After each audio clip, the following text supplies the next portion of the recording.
Pois é, meu amigo, tem como competir com isso? Eu sou Drayton Madeira, o comentarista de primeira. Milhões de um lado, milhões do outro. E como competir com isso? Eu estava vendo a matéria até no canal do Luiz Heitor e achei interessante falar sobre isso também. Brincadeira não, o futebol hoje virou uma coisa milionária. Deixou de ser aquele esporte popular para virar o esporte que gasta mais no mundo. Hoje gira em torno de bilhões de dólares e de euros e outras moedas, né? E o futebol brasileiro hoje é tão inflacionado que os times da Argentina, eles não têm condição de competir com a gente e levar jogador da nossa primeira divisão. Então, até a segunda divisão fica ameaçada porque os times grandes da Argentina eles vão vir buscar jogadores na segunda divisão. Não tem condição de competir com a primeira divisão aqui no nosso campeonato. E o que a gente vai esperar disso aí? Investimento. Os times caem, mas caem com dinheiro. Por exemplo, o Santos. O Santos é lógico, é um dos que não tem, mas é um time de tradição, um time forte, e já se veicula aí pela internet que Leila pode fazer um patrocínio aí com o Santos e gastar um dinheirão no Santos, né? Ela quer investir em algumas equipes, eu creio que é para mostrar realmente à torcida do Palmeiras que o investimento dela faz bem a qualquer clube. Eu acho que ela está certíssima, né? Porque a torcida do Palmeiras ficou contra ela, tá dizendo que ela está se aproveitando, e Leila mostrou que ela, na direção, o dinheiro que ela gasta no Palmeiras, o Palmeiras está em outro patamar. O Palmeiras hoje tem um patamar mundial, não é nem mais nacional, ele tem um patamar mundial financeiro estruturado, um time que tem avião e tudo. Então é totalmente diferente dos outros. E como a gente fica olhando aqui para a torcida do esporte, como competir com isso? Como competir com isso? A gente vai falar muito, muito sobre isso aí, galera, mas muito mesmo, muito mesmo.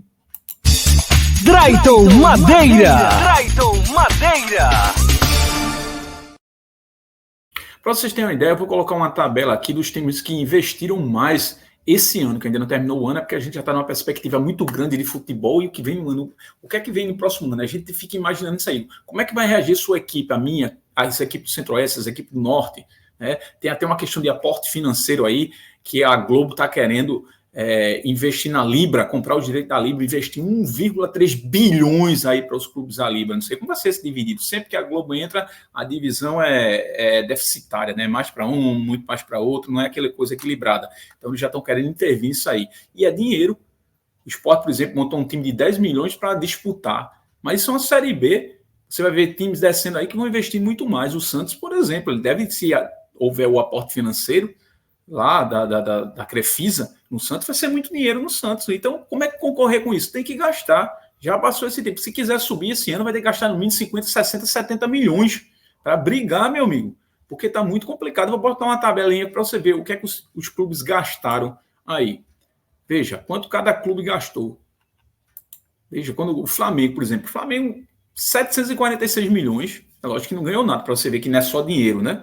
É questão, o Palmeiras, 297, foi o campeão, o Red Bull, 182 milhões, né, a empresa gastando aí, o Atlético 117, o Botafogo gastou 111 milhões com a SAF dele, o Santos gastou 110 e foi rebaixado. Para você ver, galera, dinheiro é uma coisa absurda e abissal. O Bahia gastou 109, o orçamento do Bahia para esse ano é de 320 milhões, meu amigo. Como competir com isso aí? Né? O Bahia vai para um topo, veja, aqui ele iria logo para segundo, né? E dos times que vão investir. Para você ter uma ideia, o Atlético Paranaense, 105. O Atlético é uma casa à parte, é um time estruturado, a organização do Atlético está sempre brigando lá no bolo. São Paulo, 87 milhões, o Grêmio, 78. Corinthians, 75, brigou para não cair. Internacional, 59, Fortaleza, 40, está sempre no topo. O investimento é muito bem feito no Fortaleza. E agora eles vão investir mais, né? Por questão dos royalties que eles estão vendendo aí, vendendo a questão da SAF para investir no clube. Curitiba, 35, rebaixado. Fluminense, 29, campeão da Libertadores. É investir certo. Esse é o maior exemplo. O América, 18, rebaixado. Né? O Cuiabá, 14, ficou em 10º, né? O Goiás, 2 milhões, rebaixado. Não adianta, cara, investir pouco dinheiro. Tem que investir muito dinheiro também, agora investir com sabedoria. Como concorrer contra isso? O Vasco da Gama, por exemplo, que eles brincavam que era o Vasco da Grana com a 777, o Vasco, torcedor, vai investir cerca de 200 milhões, cara. É muito dinheiro. 200 milhões, não é? O Vasco vai investir 200 milhões, então já montou um time base, já tem um time base, então eles querem investir, porque todos os orçamentos foram preparados para justamente o próximo ano. Quando a SAF entra, ela faz um trabalho para o ano subsequente. Foi o caso do Red Bull Bragantino. chegou lá e, por exemplo, brigou pelo título. O ano que vem vai brigar de novo, porque vai investir mais dinheiro, vende jogadores. É uma SAF que está dando certo a do Red Bull. Não é time de massa, é um time que tem uma torcida pequena, tal, não é? É um time com a torcida irrelevante, mas é um clube. Não é? O caso do Bahia não, um time que tem uma torcida enorme. Então, com esse aporte financeiro, a torcida do Bahia está entrando aqui nos meus comentários, me detonando. Ai, você é mãe de NAC, não sei o quê. Torcendo, bicho, eu não torço contra ninguém, eu só torço contra o Flamengo, cara. Só torço contra o Flamengo. O resto não, cara. Agora eu foco no Norte, Nordeste e Centro-Oeste. Ponto. Tá? Agora a gente tá vendo isso aí falando por quê? Porque é algo surreal esses investimentos, galera.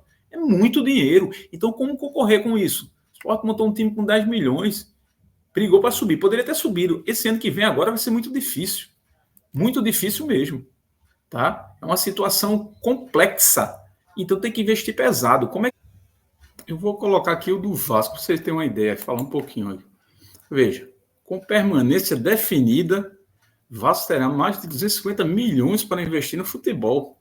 Injeção de recursos será maior do que 2 primeiros aportes somados da 777. Vamos trazer jogadores do tamanho do Vasco, investimento pesado, diz o CEO.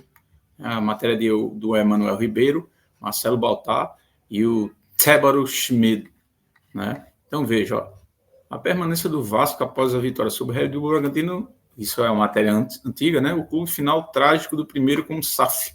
A garantia de disputar a primeira divisão de 2004 vai resultar em um investimento maior do que feito pela 777 Partners até aqui, somando os 2 primeiros aportes da empresa. Aí o CEO do Vasco disse: a gente não pode mais aceitar. Isso tem a matéria toda aí, né? Isso porque o contrato da venda SAF prevê a maior parte dos investimentos em 2024. Serão gestados aqui, ó, 270 milhões, cara, no CT, jogadores e blá, blá, blá. Mas veja, é complicado. Como você vai disputar com isso, cara? Aí a gente fica vendo as equipes aqui, por exemplo, o Bahia tá saindo de outro patamar do Nordeste. O Vitória, por exemplo, vai investir cerca de 220 milhões também, né? Cerca de 220 milhões também o Vitória vai investir. Então, Vitória, Ceará. Então, veja, o Vitória e o Bahia, eles estão colocando o Nordeste em outro patamar financeiro. O Vitória já tem um aporte financeiro acertado, o Bahia já tem essa SAF. Né? Então, como as outras equipes ficam? Se não vender. Se não vender. Né? É complicado. Se não fizer uma SAF, eu mesmo critico SAF pra caramba, mas aí não tem como concorrer com isso. O negócio é fazer uma SAF bem planejada, tipo a do Bahia, que é investimento, tipo a do Fortaleza que está fazendo. Né? E aí outras equipes estão fazendo isso para ficar com uma porta, por exemplo, o Atlético, aí tá para ter o maior investimento da história, mais de 3 bilhões por 40% do clube. Se uma SAF dessa entrar, é dinheiro surreal, galera, que não dá para concorrer. Então o futebol parou de ser aquela coisa de paixão para virar um dos maiores negócios já existentes na face da terra dentro do esporte. Né? Dentro do esporte, o futebol. Então o Esporte Clube do Recife, aí para o torcedor, fica aí sonhando. Ó, pare de sonhar, torcedor. Ou tem dinheiro para investir, ou não vai fazer graça nenhuma. Você vai ver times aí emergentes que viram SAF, tipo o Amazonas, que tem alguns aportes aí, passar à frente. E é complicado isso. Pois é. O que é que você acha de tudo isso? Dá a tua opinião aí. Eu acho que o caso é sério. Eu sou Drayton Madeira, o comentarista primeiro. Se inscreve no canal e ajuda a gente.